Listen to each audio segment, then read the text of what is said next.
give a few shout outs. First of all, our facilities folks, stand up or raise your hand if you work in facilities. Stand up.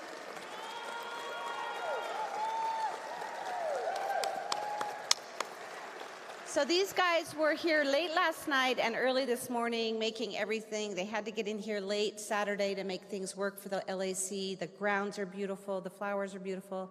Our marketing department, if you saw the new poll banners that are out, those are our students, our actual students' headshots and ideas. And so thanks to our marketing department for putting those up.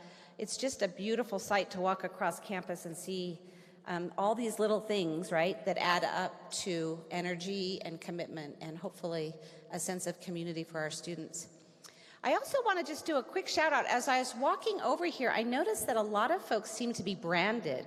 They seem to be wearing school colors, which is wonderful. The blue and gold seem to have jumped out of the closet this morning. So if you are wearing your SLCC blue and gold, will you stand up so we can recognize you? The entire registration office, as I understand it, is branded today. So Kate Gilday, that's a mustard shirt dress. Get up. Who else? Look at Rebecca. She's got the blue and gold. It's fabulous. So I noticed these little silly things. Thank you. Thank you for breaking out the Bruin spirit. So welcome to the 22-23 academic year. It is hard to believe that we're about to embark on that, but I am so grateful that we are all here together to take part in this special ritual that we call convocation. And I hope this day has already been one of inspiration and connections as we've come together as a college community to begin another academic year. So this academic year actually comes with a special designation. Beginning this coming January, we will start a whole year of recognizing and celebrating 75 years of Salt Lake Community College. Yes, that deserves some applause. With that milestone on the horizon, 75 years of education and workforce training in Salt Lake Valley, it seemed like the perfect time to stop and reflect a bit on rituals. So in just a little bit, we're going to explore something called the ritual effect. The ritual effect is an expansion on last year's convocation theme, if you remember, the science of happiness, and a preparation for the year ahead. It's an examination of how rituals connect us in community and magnify our personal and professional lives. So we're going to hear from our keynote speaker, Dr. Michael I. Norton, who is an expert on the topic and author of the book, The Ritual Effect. As a community, our institutional rituals reinforce our vision of SLCC as a model for inclusive and transformative education, strengthening the communities we serve through the success of our students. They also support our values, providing grounding to our work, and they move us forward in our quest to be the best community college and technical college that we can be. And as we meet today and throughout the coming year, I want you to think about the everyday things that we do. Some of these things we might consider routine, like setting an alarm clock or hosting a meeting or facilitating a classroom discussion. But I want you to take the time to reflect on them and realize that the importance that they have and the positive impact that they can make on our students and on our community. For example, one important new ritual that we engage in at SLCC is our land acknowledgement. So in November of 2020, a land acknowledgement statement was crafted by our Salt Lake Community College student leaders, staff, and faculty to honor those who lived on these lands before us and the rich history and cultural legacy that continues with our Indigenous students and communities. In the spirit of admiration and respect, we now engage in the very important ritual, making this statement at every major college event.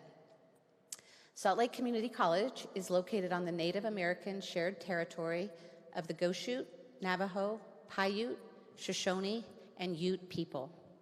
We honor the original ancestors of this land and also offer respect to our other tribal communities.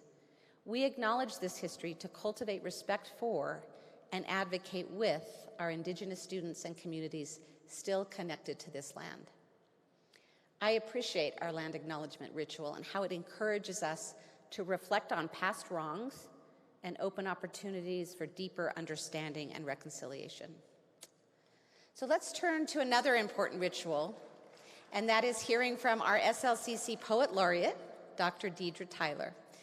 Dr. Tyler, come on up to the podium.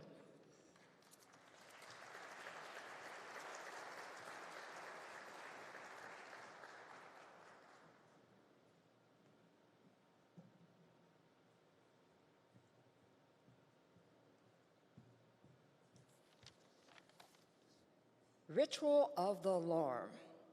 Sleep so good, dream so fair. Resting so peacefully lying here.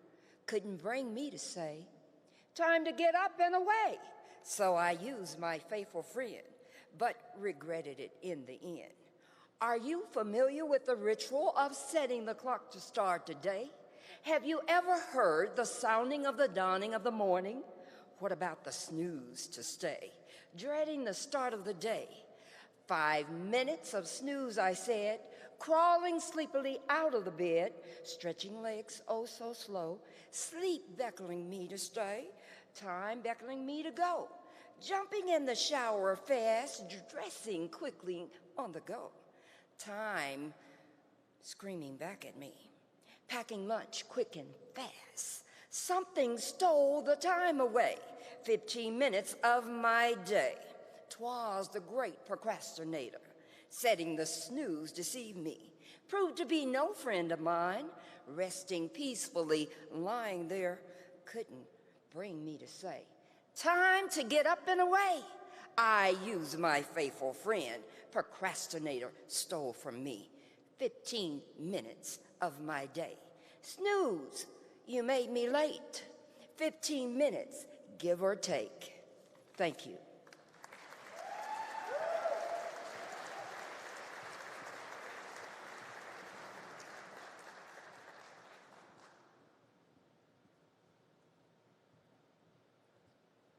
Thank you, Dr. Tyler. One more round of applause for our Poet Laureate. She reminds us of the rituals, big and small, that drive our daily lives. Okay, so as we prepare to welcome students tomorrow, let me start by recognizing our student leaders, the Student Association Executive Council for the academic year. So they're here on the front row. When I call your name, I'd love you to stand up and wave to the crowd. So our president, Lindsay Simons. Executive Vice President for the Senate, Emmanuel Mucas. Equity and Diversity Vice President, Jesus Ruelas. Clubs and Organizations Vice President, Angel Starr. Our North Region Vice President, Shelby Campbell, couldn't be with us today, but she's here in spirit. Central Region Vice President, Anahi Padilla-Oliver. And our South Region Vice President, Danielle Higgs. We had a great barbecue with them last week, and many thanks to our student leaders who do so much to inspire and assist and guide and serve and represent all of our students, including those of diverse cultures, abilities, and ages. Thank you so much for taking time in your life to serve your SLCC colleagues. Another team that works diligently on behalf of SLCC is our executive cabinet, and we have 2 new members that have joined us this year. So please stand as I introduce you. Our new Vice President for Institutional Equity, Inclusion, and Transformation, Dr. Joanne Kadri. Our new Vice President for Finance and Administration and CFO, Chris Martin. And will our other members of our executive team stand as I read your name? Vice President for Institutional Effectiveness, Jeffrey Aird. Vice President for Student Affairs and Enrollment Management, Dr. Chuck Lepper. Vice President for Institutional Advancement, Allison McFarland. Provost for Academic Affairs, Dr. Clifton Sanders. Vice President for Government and Community Relations, Tim Sheehan. I'd also like to take this opportunity to formally recognize those who lead our areas of study, our academic deans. Let's start with our newest dean, Dr. Robert Pettit, who heads up our School of Health Sciences, if you'll stand and be recognized. And our other deans, please stand as I call your name. School of Business, Dr. Dennis Bromley. School of Math, Science, and Engineering, Dr. Craig Caldwell. School of Humanities and Social Sciences, Dr. Roderick Land. Salt Lake Technical College and the School of Technical and Professional Specialties, Dr. Jennifer Saunders. School of Arts, Communication, and Media, Richard Scott. Thank you to all of our academic leaders for creating engaging learning spaces and opportunities for our students. Your work helps ensure a bright future for us all, so thank you. We are also fortunate to have dedicated leaders who share their time and talents in support of our staff and faculty. So again, as I introduce you, please stand up. Faculty Senate President Adam Dastrup. We're at Staff Association President Gina Alfred. And Faculty Association President Shireen McKay. Thank you so much, all of you, for being here. And we're also pleased to welcome some of you, our newest members of the SLCC family. So if you are here for the first time at Convocation, please stand so that we can acknowledge our new colleagues. Stand up. First time faculty, woo! Staff, excellent. Thank you for being with us. We hope this will be one of many rituals that you will become a part of as part of the SLCC family. So we're going to talk a lot today about ritual and its consistency and its stabilizing force, but I also want to acknowledge that we find ourselves in a rapidly changing environment. So we are witnessing a cultural, social, environmental, and economic resorting that is shaping our nation, our community, and our college. And there are this confluence of forces in the economy, the populations we serve, the climate, the political scene, and public health that are demanding that we have to rethink and reimagine this college. We have to recognize our role in adapting to that change and then determining how best we can help shape and embrace it. We're going to talk about some of those changes today. For instance, change was part of our origin story. So we opened our doors in 1948 as Salt Lake Area Vocational School to provide returning World War II veterans education and training in 16 programs because they needed to pivot from their military service to a new job or career. And in the preceding decades, the school changed its name many times until we officially became Salt Lake Community College in 1987 because we began offering general education classes and associate degrees. And while we've experienced an enormous amount of change and growth over those decades, as an institution, we have never wavered from our charge to provide top-notch technical education. So this year, I want to talk a little bit about the identity of Salt Lake Community College and how we might magnify the work of our technical programs with the mantle of Salt Lake Technical College. Since the late 80s, Salt Lake Community College has been unique in regard because we've offered both degrees and technical education for Salt Lake County. So when the Utah System of Higher Education recently combined the state's degree-granting institution and technical colleges together into one system, we decided to really lean into strengthening our technical college offerings and the positionality that offers so that we could be more present and more accessible in Salt Lake County. We wanted to provide clarity to potential students and area employers regarding our role as the leading technical education provider in Salt Lake County. So we've renamed our School of Applied Technology to Salt Lake Technical College, and you're going to hear and see that in many, many places throughout this year. Salt Lake Technical College reaffirms our deep commitment to technical education, and it provides us a distinct brand for programs that are similar to what other Utah technical colleges are offering. In addition to reducing confusion among students and other stakeholders, Salt Lake Technical College will also offer many other benefits, including better alignment within the USHI's new structure, stronger accountability for our technical offerings, a much more effective platform to reach potential students who are looking to gain or upgrade skills and go directly into the workforce. And it's really going to highlight our ability to train a highly skilled, well-educated workforce in areas such as construction, manufacturing, transportation, mechanics, health sciences, culinary arts, office, and computer skills. Shorter-term, less expensive, and transferable certificates leading to apprenticeships or associate degree programs are key.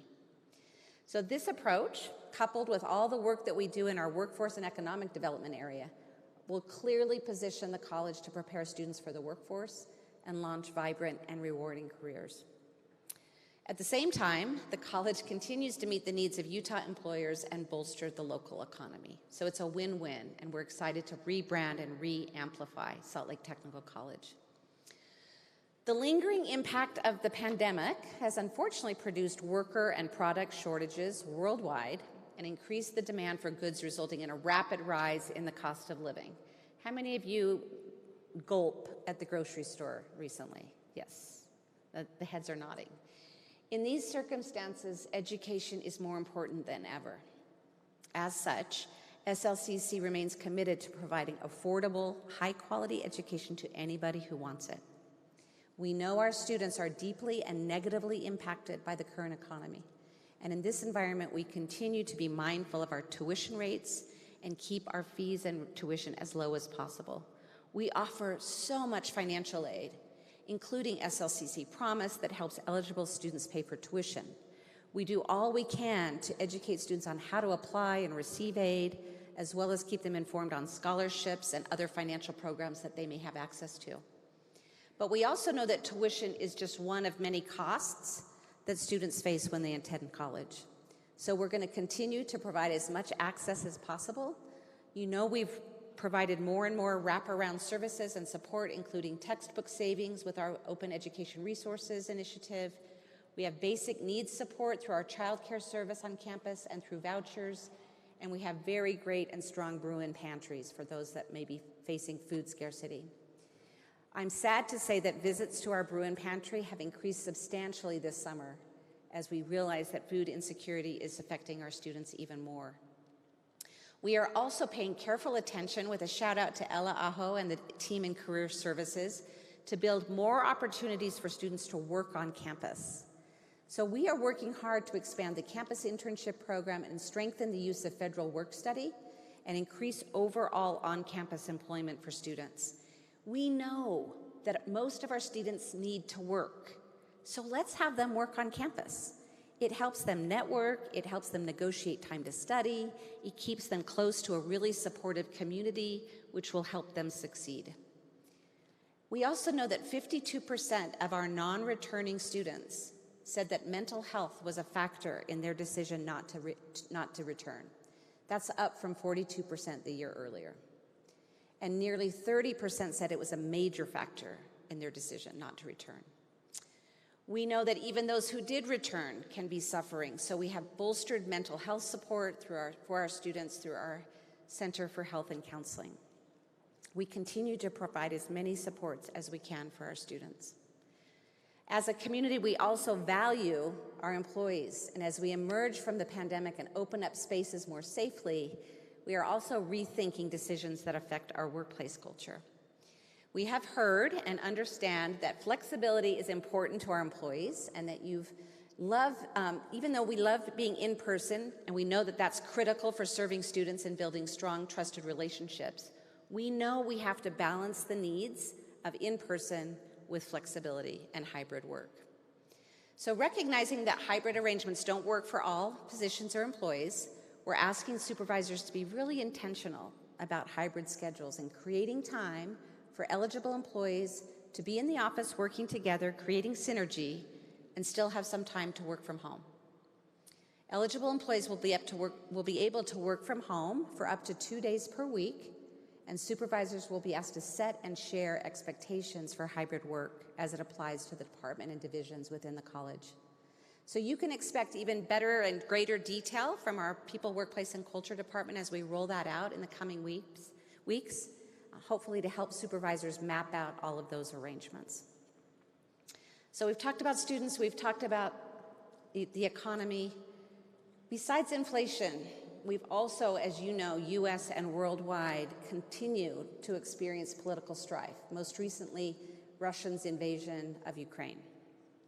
And it's a reminder to us that there are people from across the globe coming to the United States seeking security and opportunity for themselves and their families, and many of them come to Utah and end up with us at SLCC to help their educational dreams come to reality. We provide quality education to students from over 65 different countries. And we're also proud to be Utah's most racially and ethnically diverse higher ed institution. It's an honor to help those students build their lives and achieve their dreams. We serve many students who are here without documentation and provide support for them and their families as they navigate a very uncertain future with DACA.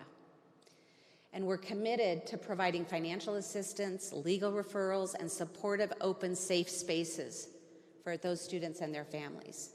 So to that end, we are working with a nonprofit to create scholarship support for students who need financial help to renew their DACA application. And we will assist our employees with DACA status with financial help as well. So please watch for a notice from People in Workplace Culture on how that reimbursement will work. Our expansion of our Dream Center has gotten bigger and better. We're building out space at our West Valley Center, and we've hired a new staff person.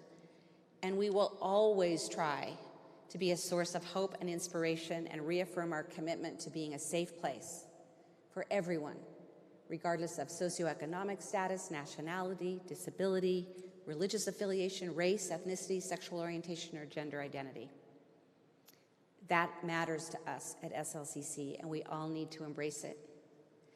So while it's our work, all of our work, to be intentional about inclusivity, diversity, and equity, we are being led graciously by Dr. Joanne Kadri as our new VP for Institutional Equity, Inclusion, and Transformation. We're grateful to have her in that role to lead us through the process of strengthening our efforts to create a more equitable institution. So over the next few months, Dr. Kadri will be having conversations with many of you and is going to use your input to develop a new equity framework for SLCC called the Equity Compass. So let me turn some time to Dr. Kadri now to tell you a little bit more about that process and how you can be involved.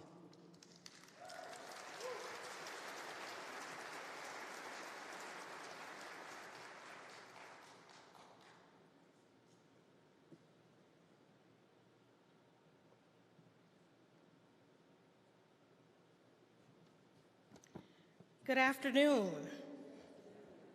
Let's try one more time. Good afternoon.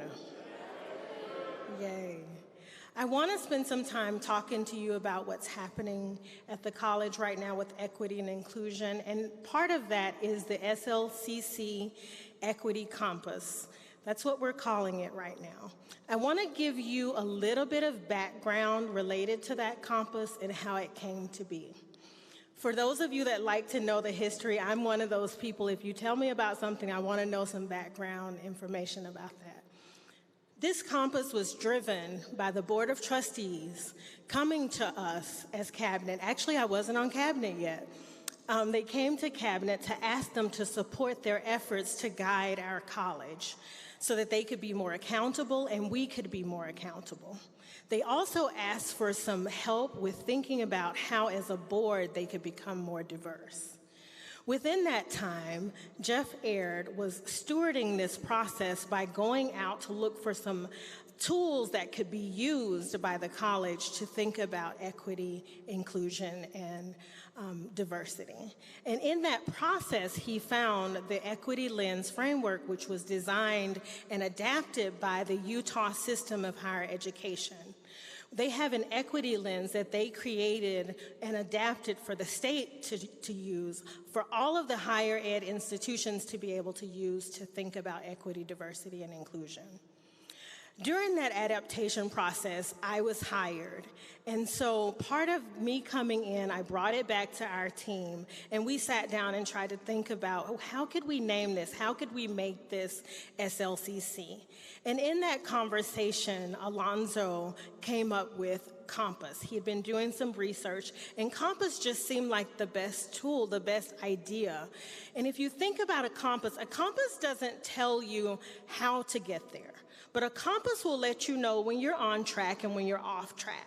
And so the compass is there. We're calling it the SLCC Compass so that it helps us, the SLCC Equity Compass, because it will help guide us in the direction that we're going. And we'll know when we start to get off track. So as I thought about that, and I thought about my new role in coming into it, I wanted to remember what I remembered as faculty and staff, and to create a way to listen to what I heard before I came into the position, and then think about how I wanted to be in my position.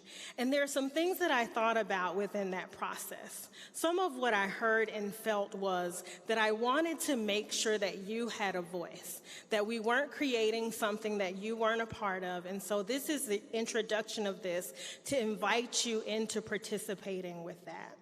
I wanted to make sure that there was a coordination of our efforts, that we weren't just kind of doing things here and doing things there, that we were really thinking about how we thought about the work that we do at the college related to equity, diversity, justice, and inclusion, and that we had some coordinated way to do that. The next thing that I heard was that we needed common language. We could be in conversations, and I remember having these where sometimes somebody would be saying equitable and someone would be saying equality, and we'd confuse those words. So this compass, a part of the narrative for that is to really think about what is our common language for certain terms. And this compass will help us to come together to do some thinking about what is our common shared language about certain terms. And the last part is I really wanted to support the efforts of the Utah system of nerves be gone. I wanted to support the Utah system of higher education and really their goal to help all of the higher ed institutions to really come together and think about equity, inclusion, and diversity as a state, that we really are a part of an effort system-wide and not just kind of here and there. And so that was very important to me. So now I'm going to move on to talk to you and show you the graphic and the narrative. I won't show you the narrative, I'll talk to you about the narrative. But I want you to look at the compass, and it actually looks like a compass. Thank you, marketing, for your support in making this look like something, look like a compass, and help to have that conversation with us. If you look at the compass, at the center are our values. In my mind, it's really important for us to remember we have strong values, we have a strong mission, and we have a strong vision. And now it's time that we always think about those things, and they are at the center of everything that we do. And if you look around the compass, there are 5 different areas. So one of the areas is examine data. And if you look at each of the areas, there are leading questions. When we finish this, ultimately, they will be hyperlinked, so you won't have to kind of guess about them. But we haven't done that part yet. But so examining the data has a question related to it. How does the data tell the story of what you're working on? And so then they're celebrating us. I can't hear them celebrating with us. If you look at the next part, it's about implement. What is the plan of action? So each of these 5 areas, if you are coming with a project or something that you're working on, you will use each of the 5 areas to ask yourself or your team questions. And so those questions will guide you into the next phase of what you're doing. Another area is assess. You will assess what factors need to be thought about as you're moving forward. Are there people that need to be included? Are there other areas of the college that you might want to reach out to, or even the community? And the last section of I'll look up at the board. The last one is measure. How are you planning to measure what you do? And so it's important, one of the things that I would suggest to you is if you're looking at the compass, that you have something in mind. You can read through it just to get familiar with it, but that when you go to the compass, that you're actually using it on something that you're working on. It will be more understandable. And along the way, what's important to me about the compass is that we're starting to ask questions and not just start to do things first. that you ask yourself a series of questions, or if you're working with your supervisor is helping you to ask those questions. Now, related to that, if you look at the bottom of the compass, you'll see some other things that are important for you to consider. One of them is this people-centered? I feel like sometimes we start to do work and we forget that there are humans that have to either do the work or receive what's happening. And so you're always making sure that people are at the center of what you do. The next things are there any policies, procedures, practices, or professional development that you need to have for yourself, your team, or the people that you will be bringing it to? So the main thing I want you to take away from this is that you're getting in the habit of asking yourself questions. You're not just jumping into doing something before you start to ask the questions. I think what we heard from Denise is that we have a long history of things that we have done.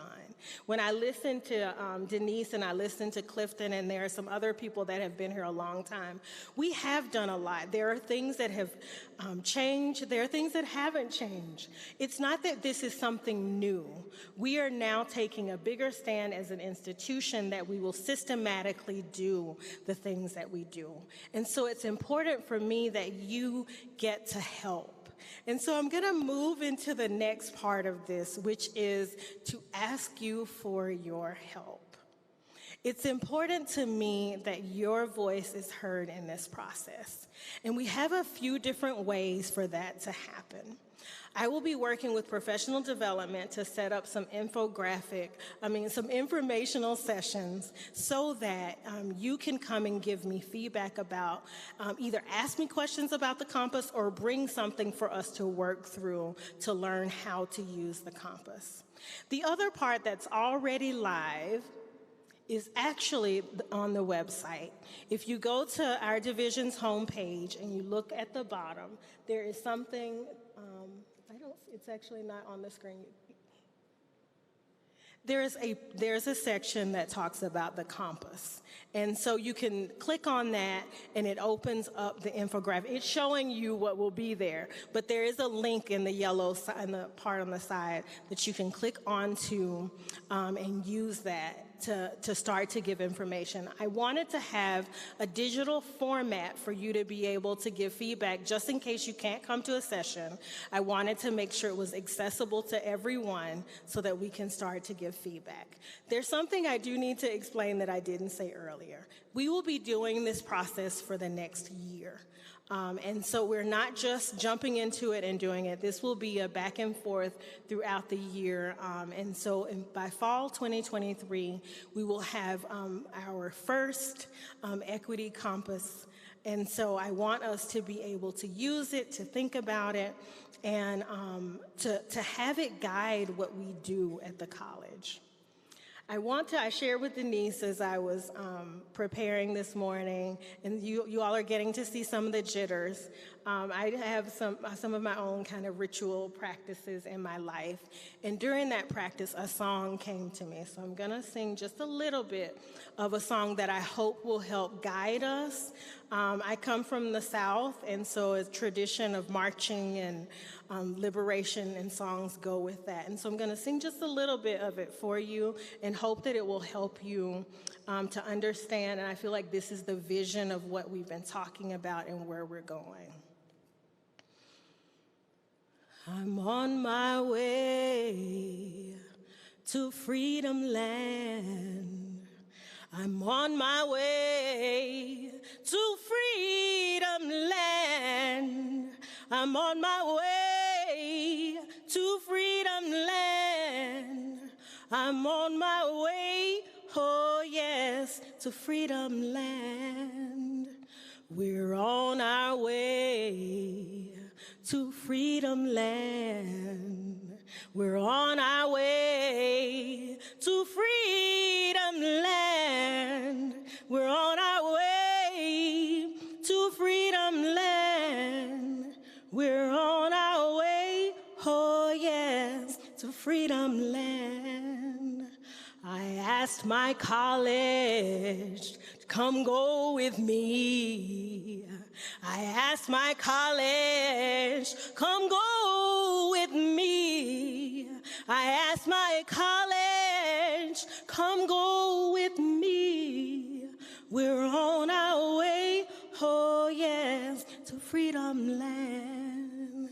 We're on our way to equity.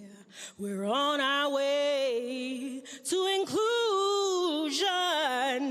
We're on our way to transformation. I'm on my way. We're on our way, oh yes, to freedom land.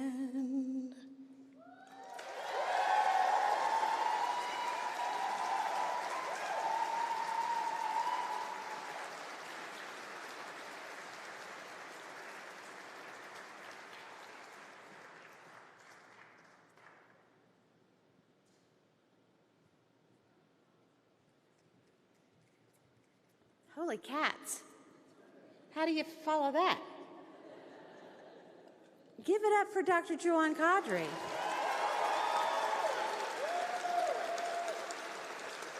That was beautiful. I love that the Spirit moved you. She said she was going to only do that if the Spirit moved her. Apparently the Spirit moved her. So beautiful. Thank you. We're in good hands. Oh, I don't even know. I just want to go back and have some more food now. That we should just end. We should just end the day right now. Okay. So let's move on. To offer our best to students and to our colleagues, as Dr. Kadri just laid out, we are going to make equity and inclusion central to our work, and we're going to do it together, no matter our function and our role. When we do that, we'll be able to make equity an authentic part of our culture, and it will become the essence of who we are. Another way we seek to prioritize equity at SLCC is through the regular rituals that we have throughout the year. So think about some that we've just made room for recently. In 2022, you remember that we added to our calendar a new celebration that recognized and paid homage to the diversity found at our institution. We officially held our first ever Juneteenth celebration that featured rituals in the form of food, words, song, and dance. We held our first symposium on equity and inclusion, and at that event, students, staff, and faculty shared stories of transformation that highlighted the work that they were doing, the wisdom that they were sharing, how they were overcoming obstacles and promoting inclusion in the workplace, classrooms, and in our community. And looking forward, beginning September 19th, we will once again partner with the YWCA to encourage employees to take the YWCA 21-day challenge to dedicate time and space to build more effective social justice habits. With the addition of the formal JEDI goal into our GPS program, we encourage you to check out the challenge, which is a great, great experience if you haven't done that before. This year's focus areas of the challenge include civic engagement, economic opportunity and security, education, healthcare, and representation in the media. So watch for registration links in your email and opportunities to sign up for the facilitated sessions that will happen on each Friday of the challenge. And don't forget to think about that as you talk about your GPS goals with your supervisor. We are also building inclusion into our curriculum and pedagogy in a variety of ways, and I wanted to highlight just a few. For instance, students in Associate Professor of Humanities Claire Adams' course last spring, The Immigrant Experience Through Literature and Film, contributed recipes related to their countries of origin and culture. And then those recipes were pulled into a cookbook called Flavors from Home, which was designed and published through our Community Writing Center. Professors of religion Suzanne Jacobs and Wijeswar Bandara invited 3 venerable Tibetan monks to SLCC's South City campus, you may remember, to create a sand mandala, which is symbolic representation of Tibetan Buddhist monk philosophy, and a type of meditation monks use to develop wisdom. If you didn't see it, it was beautiful. It was constructed with millions of grains of sand. It took a week to construct under the watchful eye of our students while they worked in the Eccles Gallery. And upon completion of this amazing piece of art, the monks released it into the Jordan River with hopes that the prayer of compassion would evoke the process take the journey and evoke that across the world. The willingness of the monks to share one of those rituals with our students provided an amazing opportunity for our students to learn firsthand about Tibetan artistic, cultural, and religious expression. Our Gender and Sexuality Student Resource Center staff do an outstanding job advocating for our LGBTQ+ and trans students. This past year, SLCC was recognized by Campus Pride Index as the most affordable LGBTQ-friendly college in the United States, as well as one of the best places for LGBTQ students among American Community College. Thanks, Peter.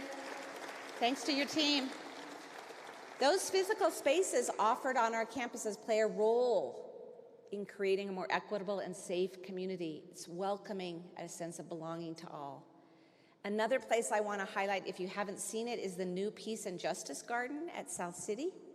This unique place is beautiful and serene and a wonderful place to gather and learn. If you haven't had the chance to go see it, please do.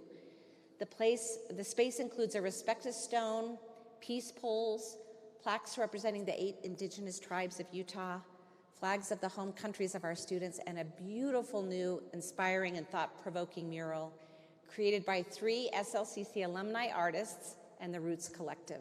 So thank you to all of you, faculty, staff, and students, for their vision and the work in creating this moving and very beautiful, unparalleled space on campus. And finally, this past year, we were introduced this concept of the college becoming a Hispanic Serving Institution, or HSI.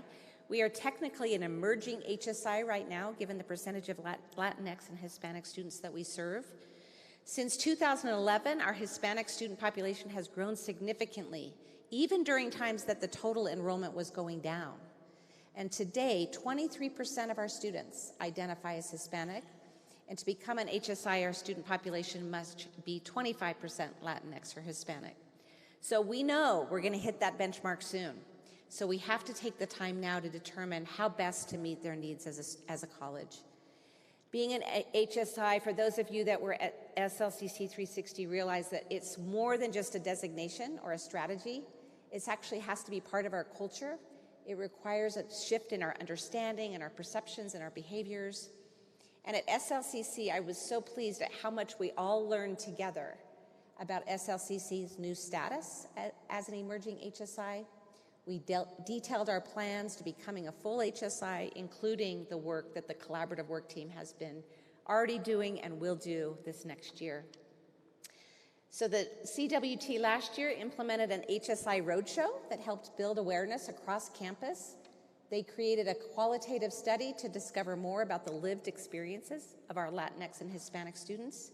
And now they're pivoting to phase 2, which includes hiring an HSI director, working to get more signage and materials translated into Spanish, hiring more bilingual staff and faculty, and developing a more robust plan to bring on faculty, staff, and administrators committed to equity and justice. I have to give a couple shout outs to some professors that are doing great things. Innovative faculty members like Emmanuel Santa Martinez are pushing the envelope with new attempts to serve Hispanic students by offering dual language courses in biology. Our Salt Lake Tech and ESL faculty are building contextual English language learning into their programs to increase access and progress towards a degree. We're moving towards the creation of an ethnic studies program and are offering 5 sections of concurrent enrollment ethnic studies courses this fall at Copper Hills East, Mana Academy, and Olympus High School. So lots of things are happening. We're going to be hearing more about becoming an HSI in the coming year, and I encourage everyone to think about how they can contribute to that great work. So in our quest to make education accessible to all, we're continuing to expand into new communities. Our most significant expansion, as you know, is our Harriman campus. By this time next year, we will be in a brand new building on the Harriman site, welcoming students to the Harriman campus. That opening is going to usher in an era of improved educational access and opportunity for one of Salt Lake County's fastest growing areas. Since starting construction in July of 2021, crews have completed the building's framing and the roof and the exterior, and they're starting to put everything in place. Once those are completed, they're going to start the work on the interior of the building. So make sure if you're out in that area, you check that out. If you work at the Taylorsville Redwood campus, you may be wondering what is happening with the ATC building. We are renaming that the Technical Arts Building, and after a careful analysis process since the fire in 2020, we are finally soon breaking ground. After weighing logistics and costs, the decision, as you may have heard, was made to completely rebuild the structure. So it sat for a while they were determining that, and now we've leveled it and we will start construction.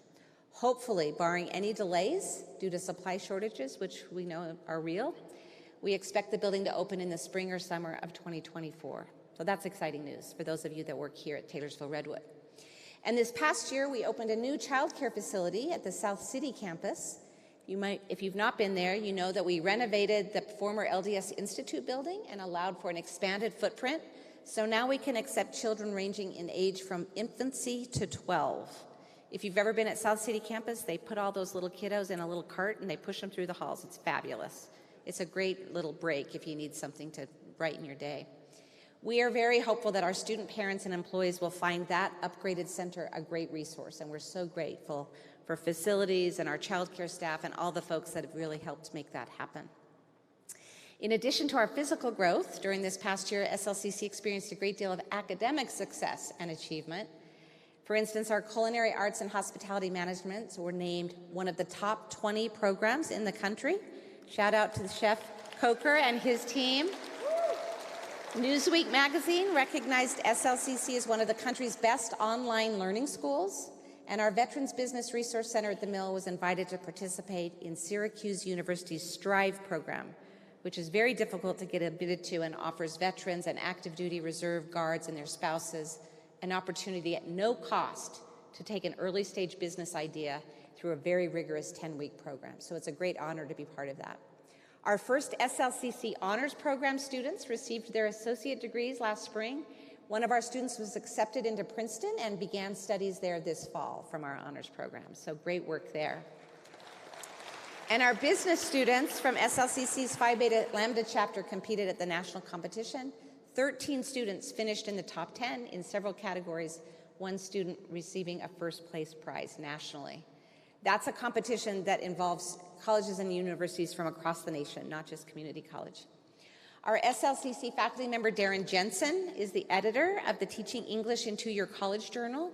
Some of you may be familiar with that. It's a nationally recognized peer-reviewed journal for two-year college programs, and many of our English faculty contribute to that journal regularly. Our Writing Across the College program was selected to be the 2022 exemplary established Writing Across the College program. Congratulations to Professor Tiffany Roskolp for leading that important program. And Todd Baird, as you heard, and his team and aviation maintenance worked with SkyWest Airlines recently to receive an aircraft, 50-seat aircraft for our aviation maintenance program for our students to work on, an in-kind gift valued at approximately $10 million. So quite a gift for the Salt Lake Community College Aviation Maintenance Program. And in a promising sign that we are regaining lost ground from the pandemic, we were finally able to open a few of our study and domestic abroad programs this year for students. Students in Professor Melissa Seebach's Anthropology 2083 course spent 3 weeks in the Primate Ecology and Ecosystems Field School in Costa Rica. And students joined Associate Professor Jeff Zealy for a week experiencing Louisiana's culture, music, food, and history in the Taste of Louisiana class. You know, it's amazing for many of our students who've never been outside the state of Utah. They've never been on a plane. For them, a full semester program study abroad is not at all reachable, but short-term high-impact domestic study or short-term study abroad are fabulous. So given our goal to offer students elevated high-impact learning experiences, we were so pleased to be able to resume those domestic study and study abroad options, one of the most powerful high-impact learning practices I think we have at the college. In 2015, when we launched our strategic plan, we realized we were going to need a lot more money to fulfill all of those dreams. And so to obtain those resources, you remember we embarked on a major capital campaign for the first time in SLCC's history. We launched it in 2017, and the campaign's goal was to raise $40 million in time for our 75th anniversary. So the clock is ticking. We only have another year, but I am happy to report that due to our growing culture of philanthropy, the great leadership of our deans and academic leaders, and the perseverance and tenacity of our development office, we are 3/4 of the way to our goal. That is an amazing feat, and we know we are on track to raise the $40 million. Development Office with partnerships across the college really have made this work happen by reaching out to individuals and companies and foundations and hosting events like Giving Day, which last year took place earlier this year, you remember. Many of you and our partners got involved, and we raised $300,000 in one day with your support from Giving Day. That's double the amount that was raised during our inaugural Giving Day in 2021. So thank you to you all for participating in that philanthropy as well. You're going to be hearing more about the campaign this fall, and we'll enter the new and public phase where we kind of encourage the entire public to join us in bringing our mission of education for all to a reality. So, one of the most famous rituals on college campuses is often the athletics department. I often think that the athletics department can be the best part of a college campus, and it can be the worst part of the college campus. At SLCC, it is always the best. Our sports teams have been very successful, and 2022 was no exception. Our men's basketball team, if you don't remember, had a 35-2 season, and were named Region 18 champions and runner-up in NJC2A's Division I National Championship game. And our baseball team had a fantastic 47-10 season and earned a first-place title in the Scenic West Athletic Conference. We also came within a game of advancing to the World Series. One game. I think I jinxed it. Anyway, next year. We also grew our athletic program this year. We now have a men's and women's cross-country team, which we've never had before, and esports. So if those of you know runners that are out there or folks that think they can be competitive in esports, let them know that Salt Lake Community College has those opportunities. The student athletes locally and nationally really benefit from sports and what it does for them, not just personally, but also professionally. And many of our students, as you know, go on to D1 schools, four-year institutions, and do very well and have their education really helped support them so that they can finish those bachelor's degree. Let's turn to accreditation. You know that last fall we were visited by our Northwest accrediting body, and during the process we received many commendations and recommendations. Most of the recommendations are almost fulfilled or are currently being implemented. And it led to the decision to substitute our campus climate survey with a more qualitative independent study. So if you remember, there were some concerns raised at the staff and faculty forum, so we decided to do an independent third-party assessment to identify how our employees experience the culture at SLCC and to zero in on how we might improve. The assessment focused on 9 areas, and these were them: sense of belonging and community, the inclusion of diverse perspectives, unconscious bias, collaboration and teamwork with colleagues, leadership effectiveness, relationship with your manager-supervisor, clear and objective feedback from your manager, access to career opportunities, and then the complaint resolution process. So we have the results. We are going to share them formally at the September 20th forum. We'll send them out in advance of that so you'll have a chance to digest them and see those results. We're also working with Faculty Association, Staff Association, and Faculty Senate and the Cabinet to identify other smaller forums that will be hosted by constituent groups or divisions to really dig into the feedback and make some decisions and ideas about how we can improve. But I wanted to share a small sample of what we learned already and how we're starting to respond. So one of the areas where we really got mixed results in terms of positive feedback was leadership effectiveness. And some of that related, at least in this initial scan, to kind of lack of responsiveness, lack of clarity around goals. And so I just want to share that at our recent senior leadership team retreat, senior leadership is a group that consists of the president, all of the vice presidents, many of the vice president's first reports, not all of them, but associate, assistant VPs, provosts, the academic deans, and then we have representation from Faculty Association, Student Association, Staff Association, and Faculty Senate. So it's a big group, about 40 people. And I shared these overarching expectations of senior leaders. I think it's really important that as positional leaders, we have an obligation to be really clear, we have an obligation to be approachable, and to build trust wherever we can within our community. So I wanted senior leaders to understand that leadership effectiveness wasn't getting, the best results, and what might we do differently as positional leaders. I really hope that those expectations about building trust and being clear and responding quickly, taking concerns seriously, being transparent, will help strengthen our effectiveness and help us serve you all much, much better. So watch for more of those cultural assessment survey results, and we're going to dig into those over this next fall. The strategic plan many of us built in 2015 will sunset in 2023, inviting us to begin planning for the next 5 to 7 years. Hard to believe, but it will be here before we know it. And although you're going to hear the final results of our current SLCC plan next spring at SLCC 360, I wanted to share some highlights. We have some good news. Our student population closely reflects the racial and ethnic population makeup of Salt Lake County. That was one of our goals and brings us much closer to our equity and participation goal. Great news for us.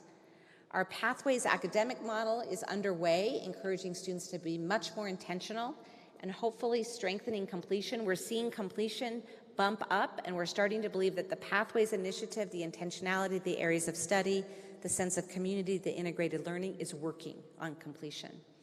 And we've developed many great relationships with local industry to ensure our employers know that we train great employees and that they have access to the labor force that they need to grow and succeed as industry leaders. That new chapter is going to require a new plan, and this year we're going to engage in a lot of foundational work that will help you all chart our course for the future. So you already heard Dr. Kadri invite you to be part of the Equity Compass conversations. Over the next year, you're going to be engaged in many conversations in an effort to set the stage for our next strategic planning cycle. So we're going to ask you to participate in conversations and dialogue around our budget, the Equity Compass, program prioritization, the cultural assessment feedback that I was just referring to, and areas focused toward our next strategic planning process. We're going to have a group that's exploring our legacy and the institutional character of SLCC. We're going to have a group that's exploring our talent and capacity in our current workforce, identify the strengths and recommendations we can build on them.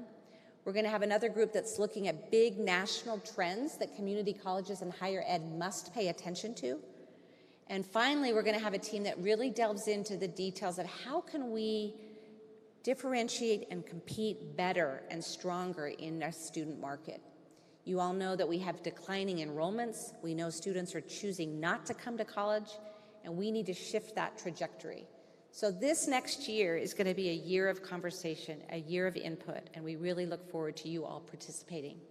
It's designed to include your ideas and to share information transparently and to set us all up for a renewed strategic plan to take us through the next 3 to 5 years. So I hope you'll take advantage of opportunities as they pop up, get involved, don't ignore them, go and ask questions and be part of the solution. We really need your voice and we need your input. And it is your time to really influence SLCC's future. We need your insight, we need your perspective, and we need your history. So as many of you know, each year during Convocation, I announce a quote for the year that will be placed at the site that we call the Respectus. This year, I decided to choose a quote from the American novelist, historian, and one-time Utah resident, Wallace Stegner. If you don't know Wallace Stegner, his writings examine nature and the environment, but they also dig very deeply into the human condition. He was very conditioned by the climate, geography, and the forms and colors of the American West. We are so lucky to live here. Dr. Norton was just talking about the view from his hotel, so he as a Bostonian, he appreciates our nature as well. But Stegner also probed issues of both community and individuality and the relationship between the two. And he was thinking often about how the West had shaped him and how he might have contributed to it. And so he wrote this passage, which I love. If there is such a thing as being conditioned by climate and geography, And I think there is. It is the West that has conditioned me. It has the forms and lights and colors that I respond to in nature and in art. If there is a Western speech, I speak it. If there is a Western character or personality, I am some variant of it. If there is a Western culture in the small c anthropological sense, I have not escaped it. It has to have shaped me. I may even have contributed to it in minor ways. For culture is a pyramid to which each of us brings a stone. So as I think about the year ahead and how important it is for each of us to understand our role in the creation of a stronger, better SLCC, his work really resonated with me. This year's Respectus quote will be, "For culture is a pyramid to which each of us brings a stone." I hope you will really take seriously the role that you play individually in creating collective, vibrant culture at SLCC. I have never been prouder to work here, and I'm in awe of the ingenuity and the demonstration of creativity and wonderful sense of belonging demonstrated by all of you. Your commitment to our students and our community is humbling, and I find SLCC's extraordinary staff and faculty every day to be a source of inspiration, so thank you. The exceptionalism that is in this room radiates to our students, and they have fantastic things ahead of them this semester. Because of you, our students are able to weather challenges and build futures. I hope as we approach this new era, you'll celebrate where we've been, and you'll look forward to all that we can achieve together. I hope you think about the rituals, both old and new, that give us common ground, bring us joy, help us build up and support each other. Thank you all so much for being here for Convocation. I hope you feel inspired to make this coming academic year one of the best yet for you, your colleagues, and of course for our students. So now I am so pleased to turn some time to Dr. Michael I. Norton, author of the book, The Ritual Effect, who's here with us today. You may recall at last year's Convocation we learned about the science of happiness. This year we're building on that theme and we're learning more about rituals and how you can use them to create a more joyful existence. Dr. Norton is a professor at Harvard Business School, and he studies ways in which rituals can influence human behavior. In his research, he has found that people establish rituals to enhance their enjoyment of something or to improve their success. We are so glad to have him here helping us launch our academic year. So please help me give a warm welcome to Dr. Michael Norton.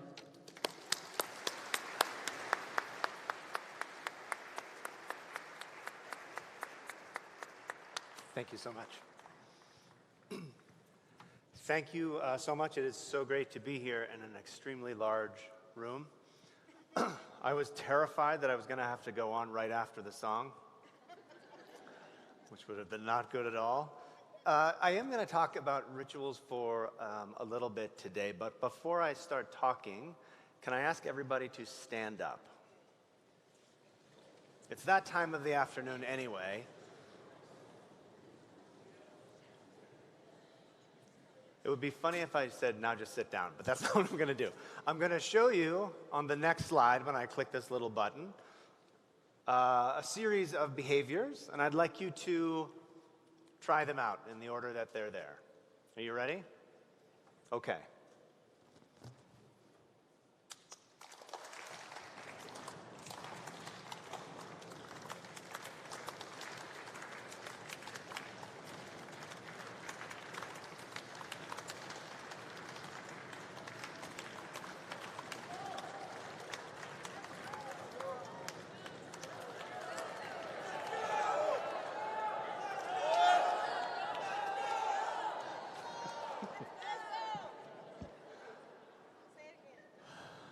Where are we going? Are you going to sit down?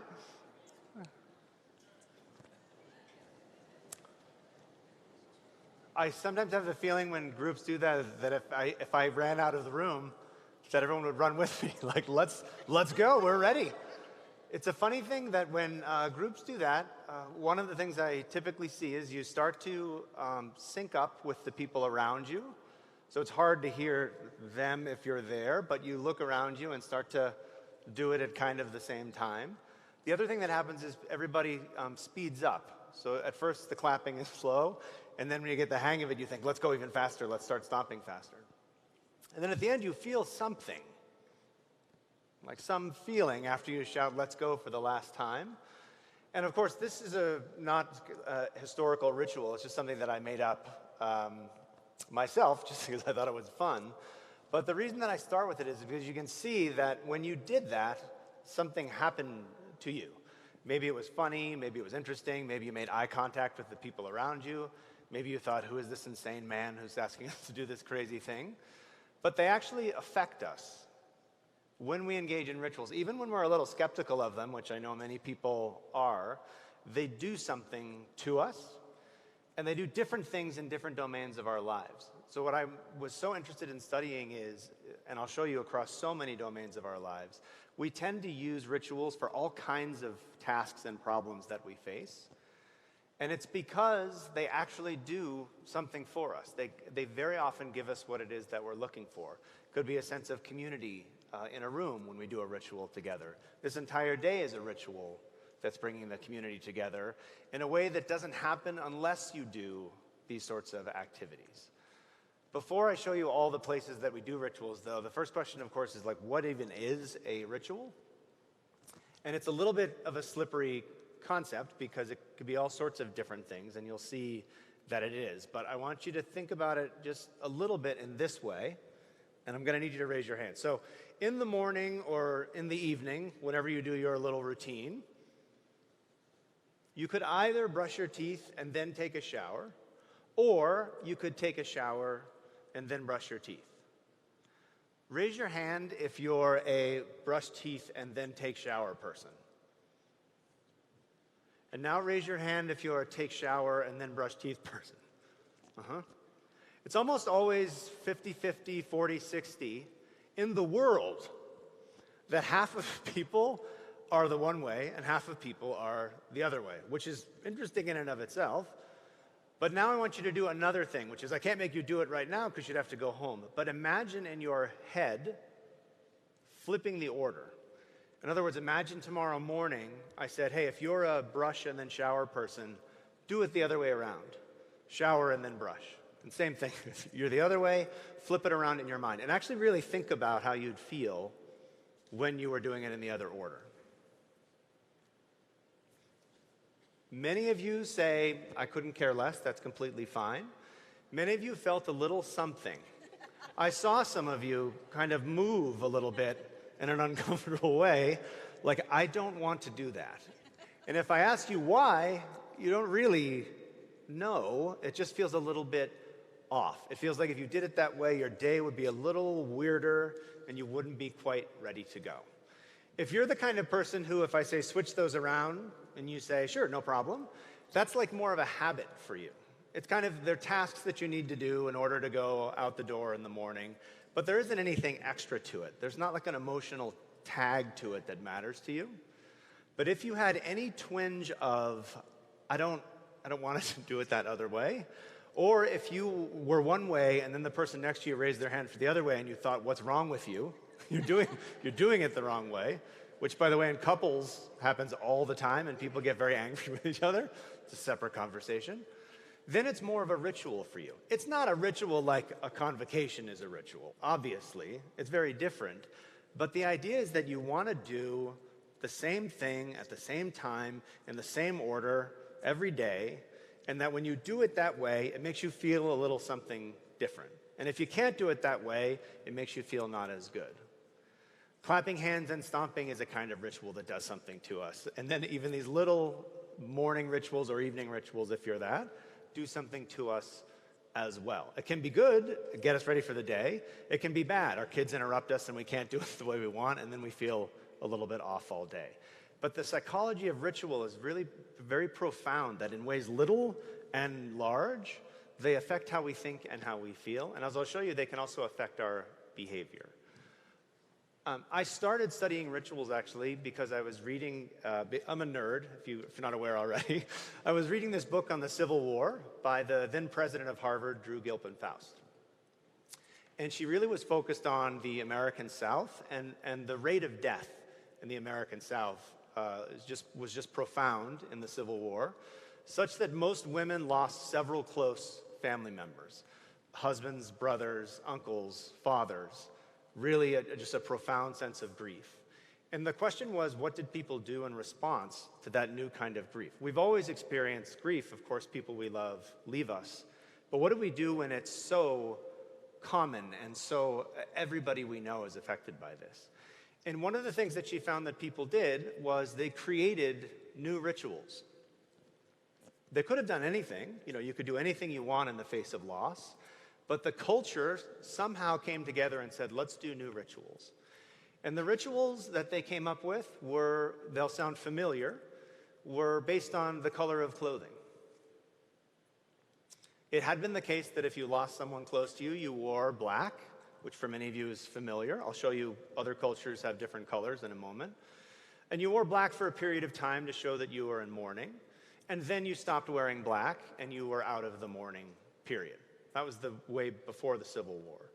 During the Civil War, because there was so much loss of so many people around you, they started to get more specific with the clothing. And the idea is that you want to show people exactly where you are in the grieving process so that they can support you at that time. So the way that it worked was you wore black for a little while, then you wore gray for a little while, then you continued to wear gray, but you could add a little bit of lavender, like a ribbon. And then after that, then you could go back to dressing the way that you used to dress. And what was so fascinating was the period of time that each of those lasted depended on how close you were to the person. So for example, if it were your husband, it was 6 months black, 6 months gray, 6 months lavender, then back. But if it were like a cousin who wasn't as close to you, it was briefer. It was a month, a month, a month. Very, very specific ritual. But what are they trying to do there? They're trying to say there's this, in this face of this loss, what can we do to help people through this loss? How can we get them the social support they need, number one, but how can we help them see where they are in their own grief? And it's a little bit strange to think about, but I'm sure everyone here has experienced grief. One of the issues with grief is that it feels like it will not end. When grief is new and intense, there's no end in sight. It doesn't feel like you could possibly ever feel better. And what these rituals do for us, and again, it seems a little bit silly, but it works, you can look down at yourself and see how you're doing. If you're wearing black, you know that you're in a period of intense grief. But if you look down and you see gray and lavender, it tells you that you're on a process to feeling better. And it tells you that other people have used this same process, and maybe it worked for them as well. So these really elaborate rituals that we can come up with that seem a little bit, why would you gray and then lavender and then whatever else? They really have a big impact actually on how we're thinking and feeling, both in terms of how other people can approach and support us, but also how we feel about ourselves. And I mentioned that these rituals were new during the Civil War. There's lots of different ways of thinking about ritual in the world. So in most cultures in the United States, black is the color of mourning. If you were to wear white to a funeral, it would be extremely unusual. And people might ask you, like, did you think it was a wedding or something like that? But in other cultures, the color is white. And if you were to wear black, that would be extremely rude and insulting. In other cultures, it's green, symbolizing like growth. In other cultures, it's red. In all of these cultures, people decided that they needed to do something when people who they loved passed away. And they independently said, let's use a color to help us through it. But then they picked colors that were different depending on the different regions and the different colors that were available. Like at a macro level, again, we could do anything we want to feel better about our grief, but one of the things that humans seem to always do is look down at themselves and say, let's do something with that. And it's not just clothes that we've been creative with as well. So this is near and dear to me because I struggle with hair. But different cultures do different things with hair. In some cultures, you shave your hair. In other cultures, you grow your hair out. In other cultures, you might take some hair from the person who passed away and keep it as a keepsake. Again, you're faced with grief, you don't know what to do, you need to do something. We adopt these rituals, And we do it with our clothing, we can do it with our hair, we can do it with the other things in our environment. We use them to try to help us through grief. And it works, actually, to help us through grief. So in all of our research, what we find is that when people enact these kinds of rituals, one of the things that it does is it helps them feel that they're a little bit more in control than they were. I said that grief seems to be never ending when you're in the throes of grief. Part of that is because you feel like you've lost control. You didn't want this person to go and they've gone, and you feel out of control in your life, and therefore you feel grief. When you do these rituals, one of the things we show is that it helps you feel that sense of control again, a little bit. It doesn't magically solve your grief, of course, that's not how they work. But doing these rituals restores a little bit your sense that things are in your control, and then a little bit that helps you get over your grief a little faster. It's a very different feeling than the feeling of clapping and stomping. That ritual doesn't make you necessarily feel less grief, it makes you feel something else. And that's what's actually so interesting about rituals, is that in different domains, we use them to produce different emotions, and they're pretty effective across these different domains. So I want to show you a bunch of domains that we've looked at, and you'll see how many places we use these rituals. So if you think of grieving rituals, for sure we use them when people pass away, but we use them for all kinds of losses.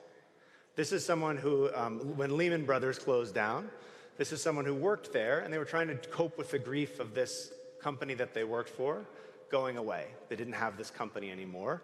So what do? They turn to ritual. It says, I have some of my business cards, a paper with the logo, and I would never get rid of these things because that's something, it's like myself. It's like a sacred object that this person is keeping to try to help them with the loss. We do it also, as I said, when we lose people we love. And yes, sometimes it's true that we wear the color and we go to the funeral of our faith. Many, many people report doing that. But when we ask people, well, what did you do specifically when you lost someone? Almost always they tell us something that they came up with themselves. They say, yeah, I went to the funeral and I wore black and there was a service. But you know what I actually really did to honor that person was, and then they will tell us.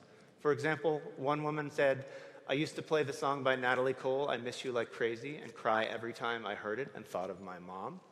Many people use a specific song as a way to grieve. Not a religious song, a song that meant something to them. An older woman whose husband had passed away told us, I washed his car every week as he used to do. Her husband had a car that he loved, that he worked on all the time, and he washed it every weekend. She kept the car and started washing it every weekend herself. She did not drive the car. She didn't tell her children she was doing this because she was worried they would think that she was kind of losing it, washing a car that she didn't drive. So she told me, because I was a ritual expert. And on the one hand, you could say, yeah, that doesn't make any sense. Why would you wash a car that's not dirty? On the other hand, what an incredibly powerful way to cope with the loss of her husband by honoring him by doing something that he deeply cared about. And that's the other thing that we always see with rituals, is that they're not just the communal ones that we've all heard of. We develop our own little private ones all the time in all of these different domains of life, and we use them to try to help us through some of the challenges we face. We ask people, think of someone you lost who passed away, what did you do? We also ask people in a different study, think of somebody who broke up with you. What did you do after that? What are you supposed to do? I don't know, like talk to your friends and maybe exercise more, or I don't know. Who knows what to do after somebody breaks up with you? But we ask people, what did you actually do? And here's a couple of people. This person said, I wrote a letter expressing my feelings and I never mailed it. I destroyed the letter and let my painful feelings go. Destroyed the letter and let my painful feelings go. This is my favorite. This woman is in her early 20s. Her boyfriend broke up with her. She said, I looked for all the pictures we took together during the time we dated. I then destroyed them. This is a different person, by the way. I then destroyed them into small pieces, and this is the best, even the ones I really liked, and then burnt them in the park where we first kissed. Sometimes people laugh, and then they're like, oh, wait, I kind of did something like that, though, in high school when that person... We do these things. They're what you can call them irrational, whatever you want to do, but we turn to ritual in these times to try to help us through. And again, they actually help us through. So we see that when people end a relationship, if they engage in these kinds of rituals, they recover from the breakup a little bit faster. Again, it's not you burn the pictures and you feel great. Of course not. That's not how life works, unfortunately. But these kinds of closure events can help us move forward. And actually, in this case, they help us feel a little more optimistic that we'll find somebody new. When you close out the last person, it opens you up to new options a little bit more quickly. Now, this is just in the domain of losing things, losing jobs, losing loved ones, losing relationships. There's so many other domains that I want to tell you about through all these aspects of our lives. One of our favorite domains was about eating and drinking. And again, I'm going to show you a bunch of domains just to show you, wow, we use rituals like all over the place. This is Stella Artois. If you've ever had a Stella Artois, you're probably a little bit of a fancy person. And the way that their pouring ritual works, and they use these words like the purification, the sacrifice, the bestowal, and things like this. But it turns out that when someone does the beer like that for you, it tastes better. You actually enjoy it more when the ritual happens than when you don't do the ritual at all. And it's the same with other things like coffee. When you see it being made in a very elaborate way, we actually do enjoy the ritual, the taste of the coffee more.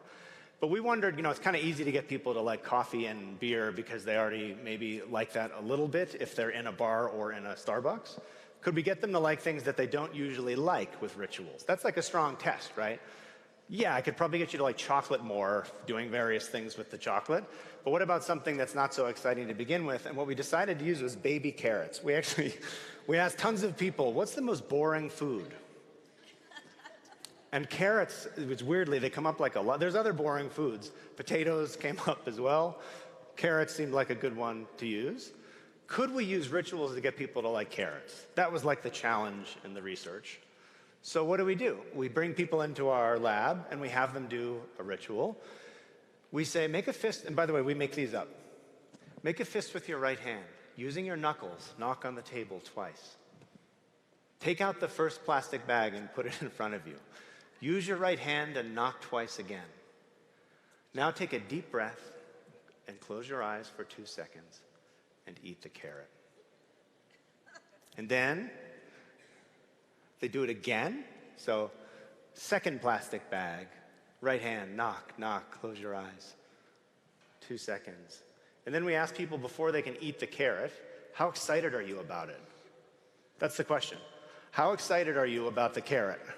Is what we ask people. If people just eat carrots, it's a 0. No one is excited about eating carrots. But when we've got you in this thing of like, the knocking and then the carrot and then the knocking and the carrot in the 2 seconds, and then we say, wait, you can't have the carrot? People say, I kind of want the carrot. Like I'd like to get in on the carrot now because I'm kind of in the groove of the ritual.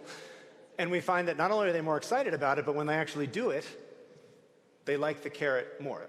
Again, they don't love carrots, obviously. They're still carrots. But it enhances the experience of eating a carrot when we engage in these kinds of rituals with carrots. And the funniest thing that we do is we measure how long they savor the carrot. Meaning, how long do they kind of keep it in their mouth to enjoy all the nuances of the carrot, like with wine. And they actually keep it in their mouth for longer after the ritual, like they're just overcome with carrotness, and they don't want to swallow it because then they'd be out of carrots. But here's another challenge that we have. So, okay, we can get people to like carrots, that's really good. But a challenge that all of us have is actually choosing to eat those in the first place instead of something that's really bad for us. So in another set of studies that we did, very, very similar, we get people with the 2 seconds and close your eyes, eat the carrot. They're in the carrot mindset now, they really like carrots. But then what we do is we don't say, eat the last carrot. We say, what would you like to eat next? Another carrot or this delicious chocolate? I have to say, most people still choose the chocolate because chocolate is pretty great. But compared to people who we didn't get in this ritual activity, people who did the ritual choose the carrot more. It's like they know the chocolate's better, but they're in carrot mode now, and so they choose the carrot. And we've shown out in the world as well that actually when we get people to perform little ritual, again, not like a convocation ritual, little rituals before they eat, it actually can help them make healthier choices, even though, of course, we all backslide sometimes and eat ice cream instead. So consumption rituals, we can enjoy the things we like more, and also kind of self-control rituals. They can help us not do the things that we're trying not to do and help us kind of follow through on our better goals. The newest domain that we've looked at, because the world happened to us, is what about during COVID? In general, during COVID, we saw an amazing proliferation of new rituals. Again, you can do anything you want in response to a pandemic, and people did all kinds of things, but one thing that people did was they came up with new rituals. Remember people going out and clapping at a certain time of day, or going out and on their balconies and singing a song at a certain time of day? They never ever did that before, but when you can't see people, you want to do something to connect, and so you go out and clap or sing with other people.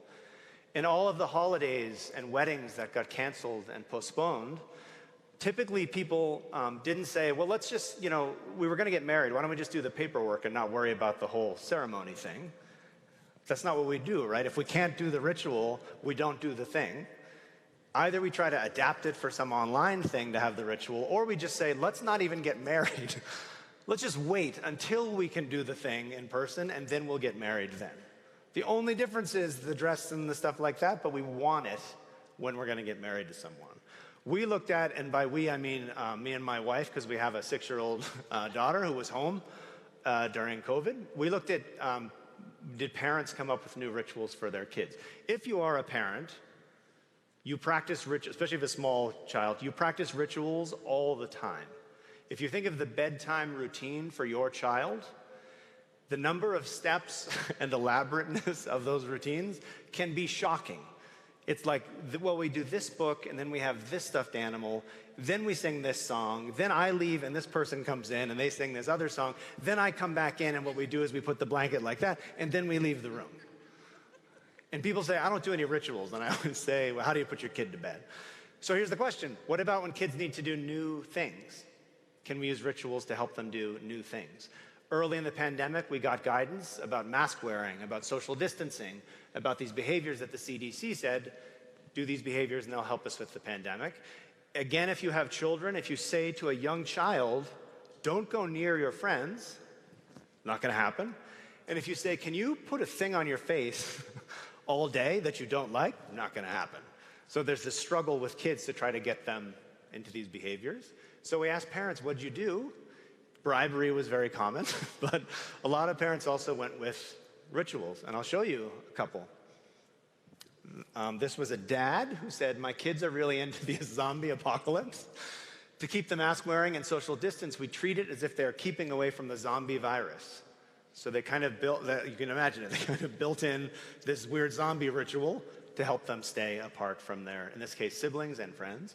And then this other person said, a parenting ritual I've started is to have a 10-minute silly moment, to take 10 minutes of our day to be silly and laugh, to get out all of the wiggles, so that their kid had something out of them that they could then engage in these other behaviors. And the question is, do these help, or is it just kind of a thing that we do with our kids? We asked parents, how good are you feeling about your parenting during the pandemic, which was rough for all of us, but we also asked them, are your kids doing the behaviors? Are they wearing masks or not? And this is the actual raw data that I'm showing you. The darker bars are people who came up with a ritual, and the lighter bars are parents who said they didn't. And you can see, and of course, again, the effects aren't huge because rituals don't solve all our problems magically. I wish they did. But you can see that parents are more satisfied with their parenting, with the ritual, and they're doing a better job teaching the behaviors that the CDC recommended at the time. And they're all related to each other. So the ritual makes you feel better about parenting, which helps you to be better about having your kids engage in these kinds of rituals. And it's true, we looked at, well, maybe it's just that parents who come up with rituals are better parents, but it's not the case, because we also looked to see, well, did you have rituals before all of this happened? And some people said yes, and some said no, and that didn't predict these kinds of behaviors. It's only the new rituals that you come up with specifically for these behaviors that help kids then follow through on those behaviors. Okay, so that's rituals in our lives already in a bunch of different domains. The next thing that we wanted to do is look at how these play out at work.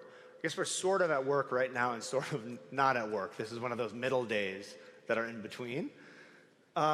We looked at this in two different ways. So one is the nerves that people feel when they have to lead a meeting or speak in a meeting. For some people it's easy, and for some people it provokes a lot of anxiety. If you're one of those people that has anxiety, if I ask you, is there anything you do before, many of you will tell me, yeah, I actually do this weird thing where I go into the bathroom and look in the mirror and I say these 4 specific things to myself, and then I leave the room and then I'm ready to do the presentation. They're really common. But we wondered if we could get people to do rituals and actually help their performance when they're nervous.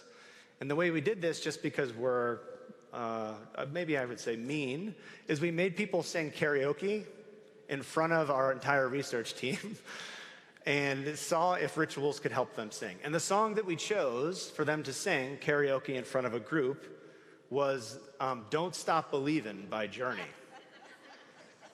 Which is, you can feel however you want about that song, but it's very hard to sing, actually, the whole song, because Steve Perry has this crazy range. So very hard task. We tell people, hey, you're going to sing this song in a minute. And then some people we say, sing it.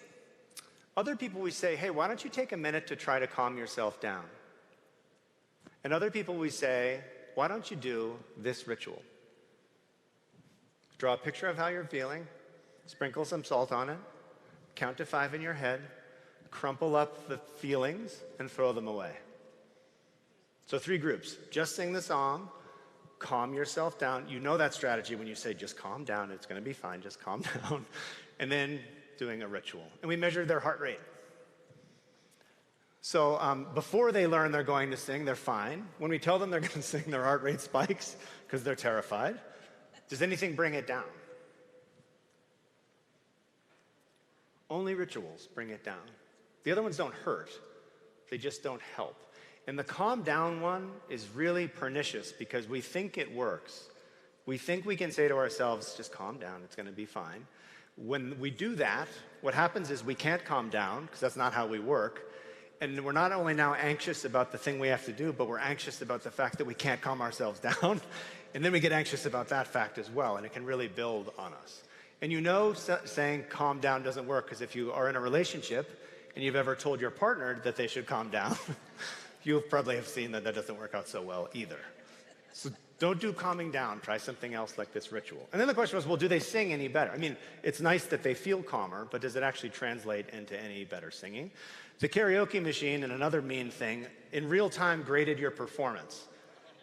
So if you were good, like on pitch and rhythm and things like that, it was green if you were good, and it would flash red when you messed up. Really pretty intense for these folks. So what happened? So they get a grade out of 100. People who just sang the song failed. They got I guess that's a borderline F, but they basically failed the task. People who did a ritual, it would be amazing if they got like 100 and rituals were like magic, but they're not. They're just better. They're like a solid C. And that's because what rituals do is they don't it's not magical that somehow now I can sing in a way that I couldn't before.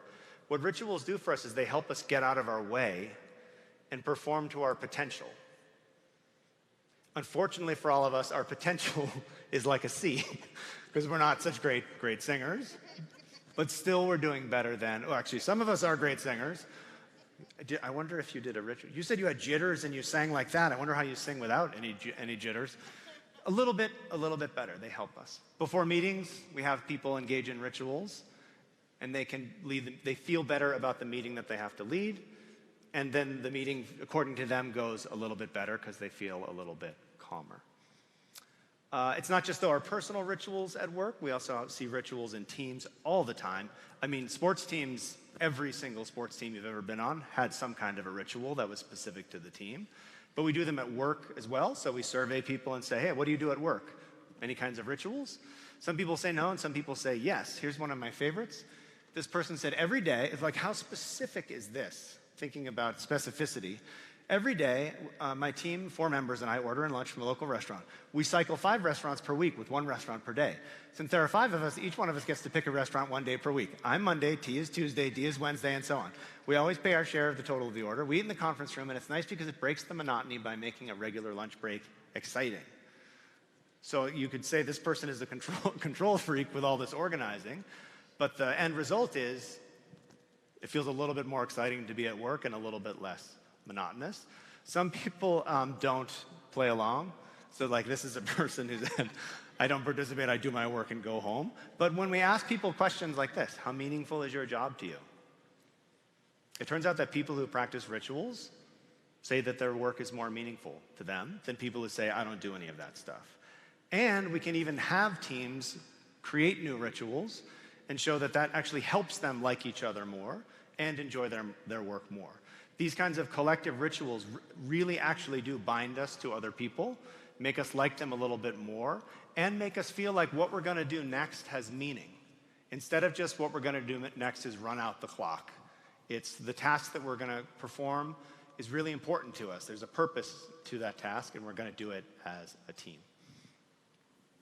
I don't mean to harp on COVID, but it's all of our lives. Working from home, as we discussed, became pretty popular during COVID. The nice thing about working from home is you're home. It's really great. The bad thing about working from home is you're home. And it's not always so great because how do you get motivated to do anything? Most people, when they get to work, do a little thing to get started for their day. If you think of your own thing when you get to work, like you move the thing over there, you get the certain drink or whatever it might be, and then you're ready. When you're home, you can't do it because you're in the same place. So this woman, literally, to try to have a ritual to start work and leave home behind, she said, I get dressed, I put on shoes, I make coffee, pour it in a mug. Then I tell my 2 housemates that I'm heading to work and we'll see them later. Then I walk in a few circles and settle at a desk in the corner of our living room just a couple feet away. But it helps her mind feel like the workday has begun. My favorite example, we surveyed a guy who was a extreme bicyclist. Like he biked 20 miles to work every day, all the time. And then COVID came and there was no place to bike to. So he would get up in the morning, take a shower, put on his bike gear, like all the helmet and all the spandex and whatever bicyclists wear, get on his bike, ride it down the hall of his apartment, then go into his office and start work. Take off the biking clothes, put on his regular clothes and start work. And then he did the same thing at the end of the day. A little bit crazy, let's be honest. But again, did it work? Did it actually help him leave work behind? When we do the research, yes, actually, these kinds of rituals can help us separate work from home in a way that's beneficial for us at work and also beneficial at home when we need to leave work behind and be with our family. We did a survey of emergency room nurses during COVID. Emergency room nurses is probably at least one of the most stressful jobs in the world. During COVID, I would say maybe the most stressful job in the world. We asked these nurses, is there anything you do at the end of the day to try to leave work behind? This woman said, I consciously take my badge off and put it in my bag. I tell myself I'm finished and I think about how I'm done. When showering after work, I imagine the entire hospital turning into liquid and circling down the drain. After the hospital goes down the drain, I can stop thinking about the events of the day. Lots of these nurses told us they needed to do something at the end of the day in order to feel like they'd left work behind. And again, when we look at the data, nurses who do that are able to leave work behind a little bit more. Not magically, they're not still, of course, exhausted from the shift, but a little bit they have a more separation between these two. So we asked them in all of these surveys, does it help you unwind? Does it help you decompress? And they say, yes, it actually, decompression is a very funny word because it's like a scuba diving thing, you know, where you're smushed and you don't feel good, and then you like decompress back to your regular self. They have this feeling that they got decompressed. So I started out by saying, what is a ritual? And as my wife will tell you, when I started studying rituals, I kind of lost my mind because everything starts to seem like a ritual. In all of these different domains of life that I showed you, it seems like we use these rituals to accomplish all sorts of things for us. And so for me, it sort of becomes like, well, what isn't a ritual in our day? Lots of the things we do have some ritualistic component. People are skeptical of rituals. They're not sure if they pay off or not. In general, what we find, and again, across all these domains of life, grief, consumption, trying to eat healthy, all of the things I showed you, they move the needle. They don't solve our problems, but they move the needle a little bit. And that means that actually you can insert them more into your life. And I don't mean like start a 12-hour ritual every day where you never leave your house. You saw how brief some of the rituals are that people do. And when you add those in a place where you need them, it can really actually change not just how you're feeling, but how you behave after that. So the ritual effect really is just that specific idea, which is that we think of rituals as these large, communal, religious kinds of things from history. And they are that, but they're also things that we come up with ourselves, and we can use them for all sorts of things that we face. I would just say, try one out. If you think of all the domains we just saw, many people like to try the consumption one first. Like, yeah, maybe I will do that at dinner tonight and enjoy my dinner more. But try them out by yourself or with your friends or with your family and see the effect that they might have on you. Thank you so much. It was really great to be here.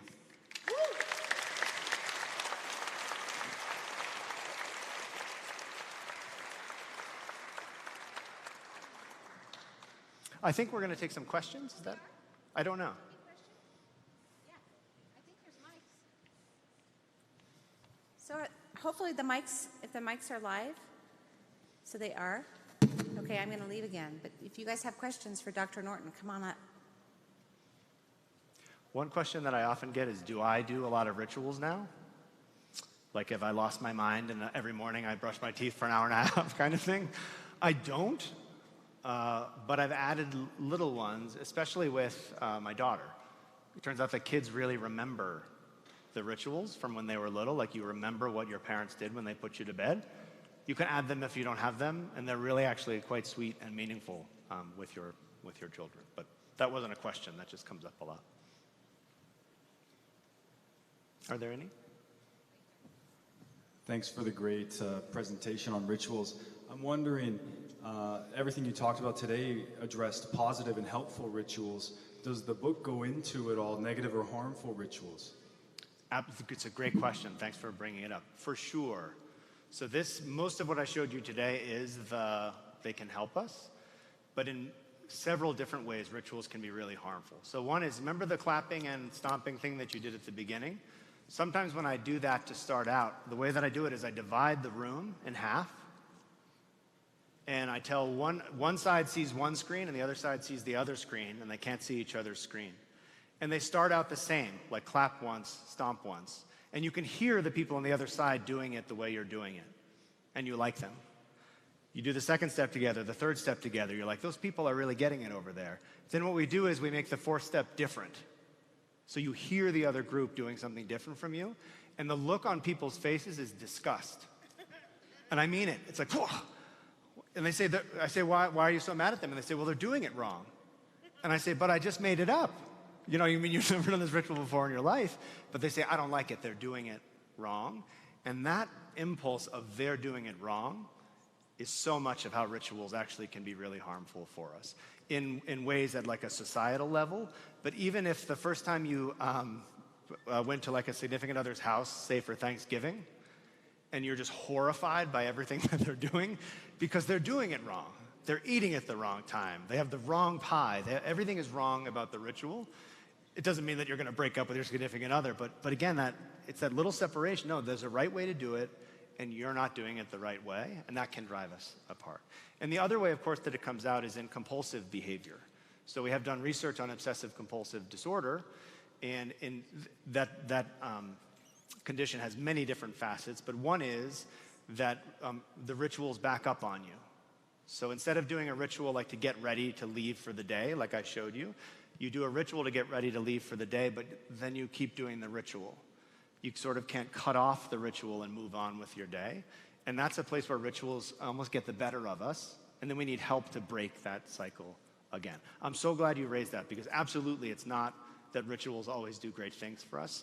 They do things to us for sure that are very powerful. Often that's channeled into things that are good for us, but sometimes we do channel it in ways that can be a little bit more harmful.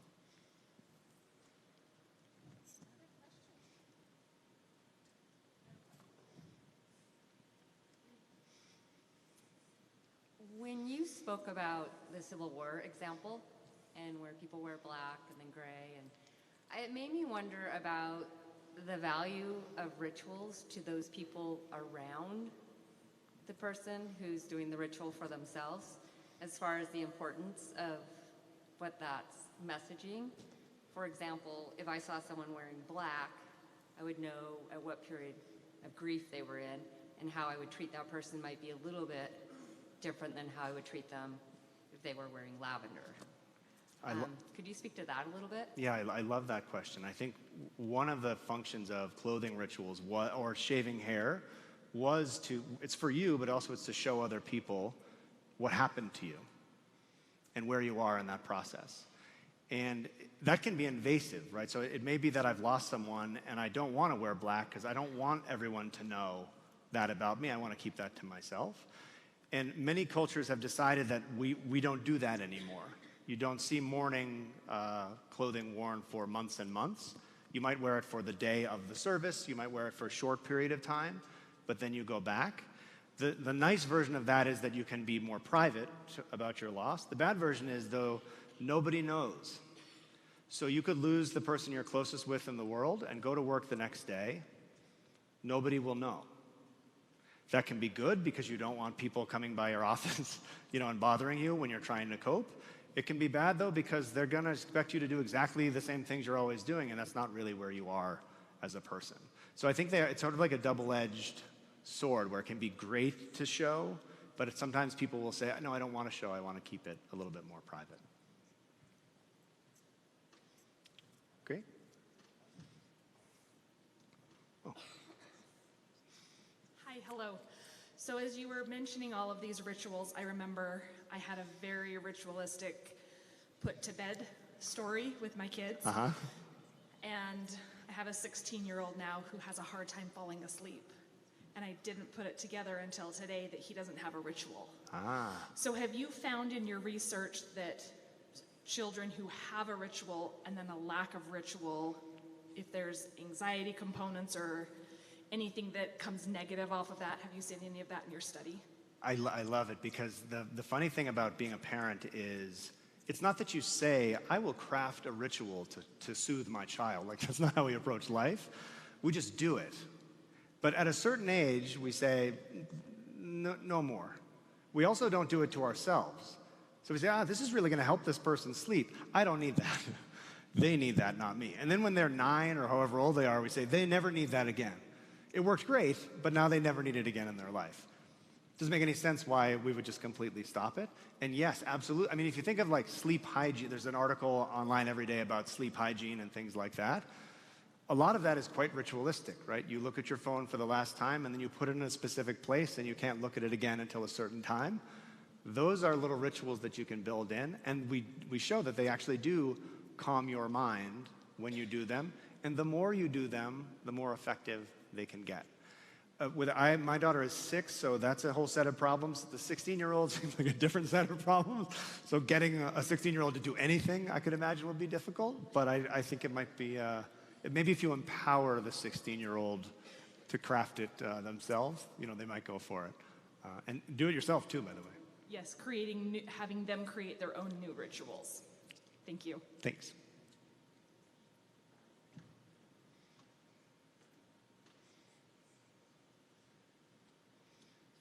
Noticed that some of the rituals you were going into were more arbitrary, so, knocking a couple of times. So my question is the ritual effect stronger if the elements of the ritual have more cultural symbolism to them? That's a great question. By the way, the knocking twice thing, if you ask a group of people, you don't have any wood, but if you ask a group of people to knock on wood, like, something happened, let's knock on wood, half of people knock twice, and half of people knock 3 times. And if you ask them why, they say, I have no idea. I don't know why I do it that way. But again, they don't like the people who do it the other way. They say, why would you knock 3 times? It's twice. So these behaviors that are, in a way, all random, somehow we build into them this insane, like knocking on wood to us wards off catastrophic things from happening to us by going like this. And we feel if we don't do that, the catastrophic thing will really happen. Some cultures, it's touch wood. There's like a wood thing about warding off bad luck. So in a way, with rituals, all of the actions are arbitrary. That's what's so fascinating about them, right? Is that everything we do, if you're a person of faith, the actions that happen during the religious service have incredibly deep, profound meaning. But they're also a little bit random in the sense that they don't have to be that exact way all the time. I'm Irish Catholic. Irish Catholics, when we have Mass, we like to do a lot of like stand, sit, kneel, sit, stand, sit, stand, walk, kneel, sit, stand, like in a very specific order. Very meaningful to me and my family, but a little bit random why we're doing it in that order as opposed to another order. So we actually don't, it's such a great question, because we don't tend to find that there's a lot of weight of history that really makes rituals more effective for us.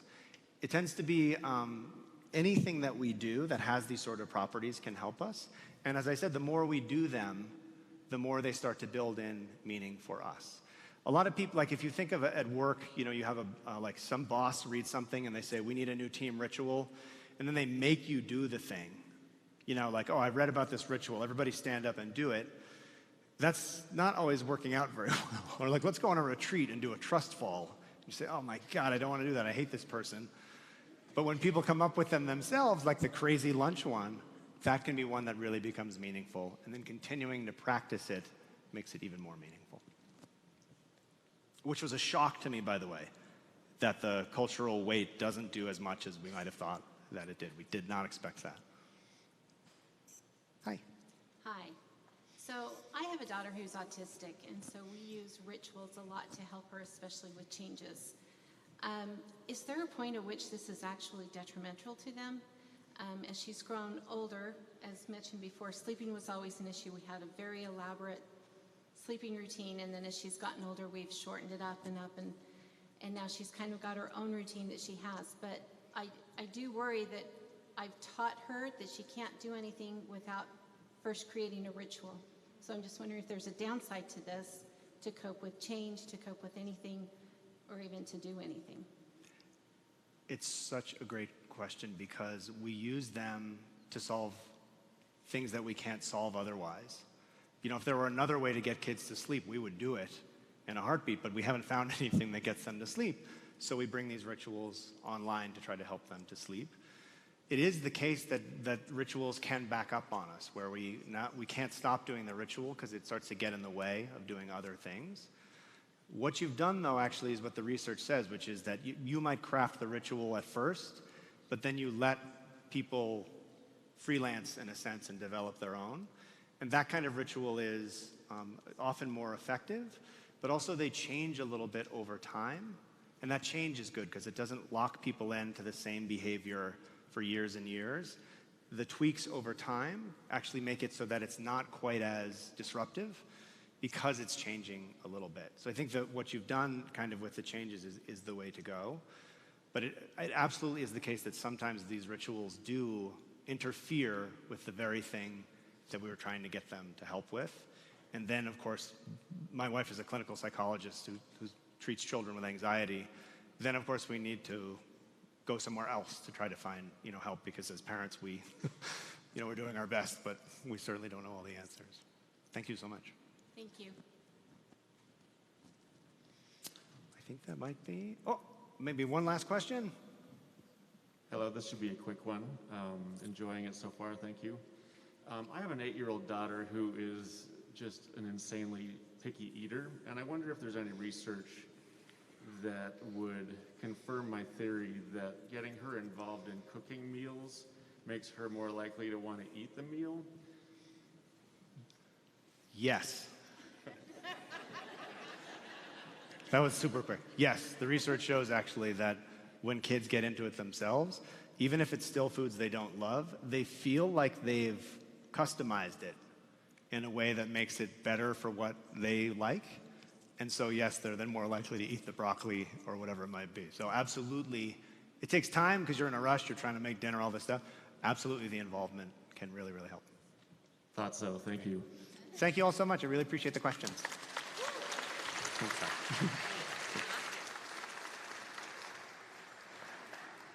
Thank you so much, Dr. Norton. Let's give him one more round of applause.